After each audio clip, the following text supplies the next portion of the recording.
What's up, you guys? Welcome to XJ Jesse's channel. So today I'm going to be showing you guys how to keep your XJ40 running at high peak performance by replacing some ignition components just like the spark plugs, ignition wires, distributor cap and rotor, and the ignition coil, and also the amplifier. So real quick, I'm going to be telling you guys what these components do and what could happen to them before I show you the how-to video.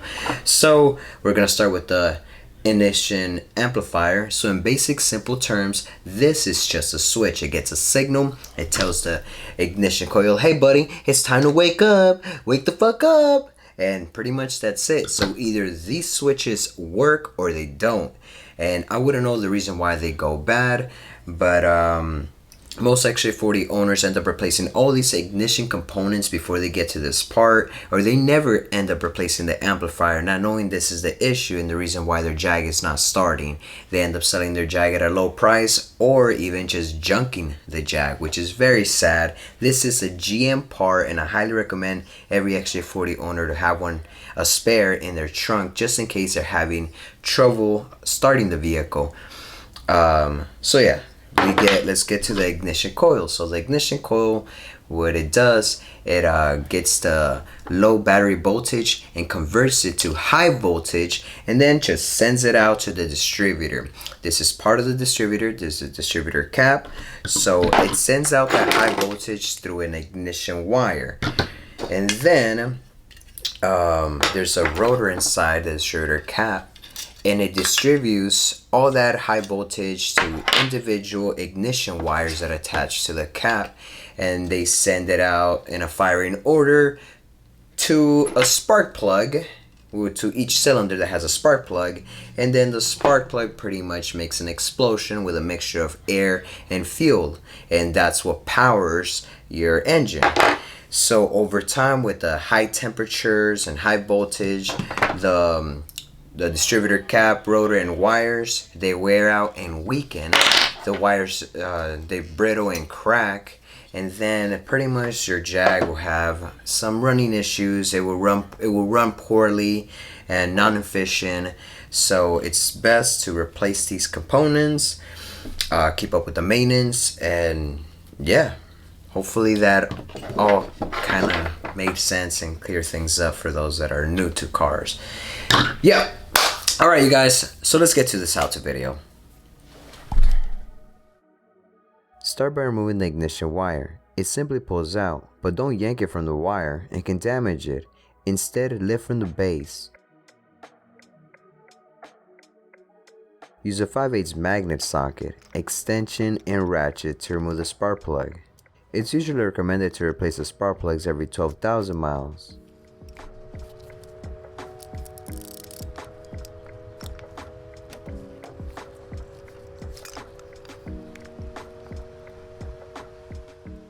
Examine the spark plug.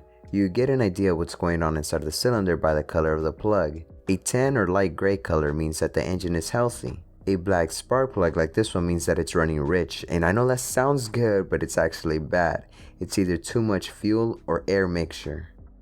If the spark plug's covered in oil, there's a sign of a worn spark plug seal and will need to be replaced with the valve cover gasket.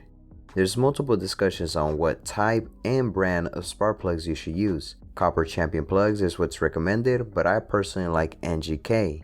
Before installing the new spark plugs, make sure to check the clearance gap. The recommended gap is 0.035 inches.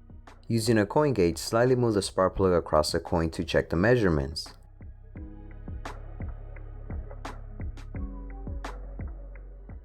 Use the top of the coin to pry it open if needed.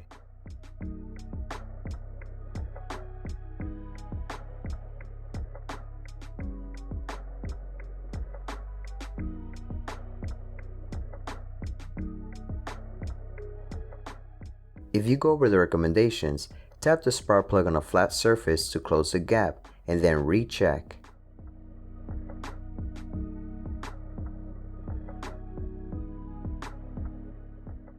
NGK uses a special coating on the threads and recommend you not to use NICs, but if you're using another brand of spark plugs, then I recommend you using a small dab of NICs to prevent the plugs from getting stuck on the engine. Torque down to 22 Newton meters or 15 foot-pounds.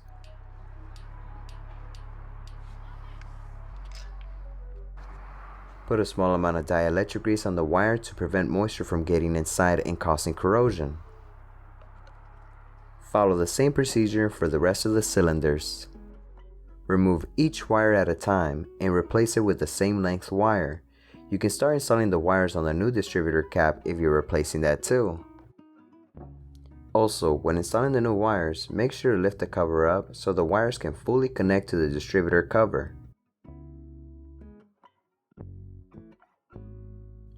Unclip 2 retainer clips.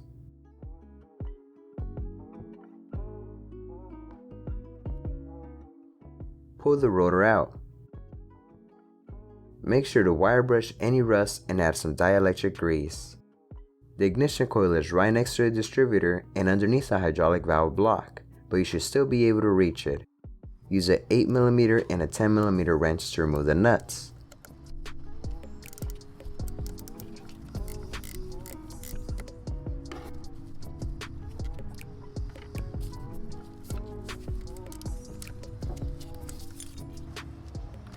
Use an 8mm socket to remove the mounting bolts. By the way, you guys, in the beginning of the video I didn't mention that the ignition coils are very durable and could last up to 100,000 miles. Underneath the coil, you'll find the ignition amplifier.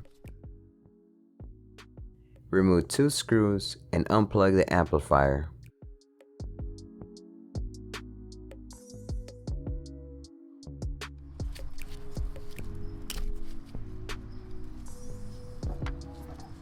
Alright, if y'all found this video helpful, please select the like button. Thanks for watching.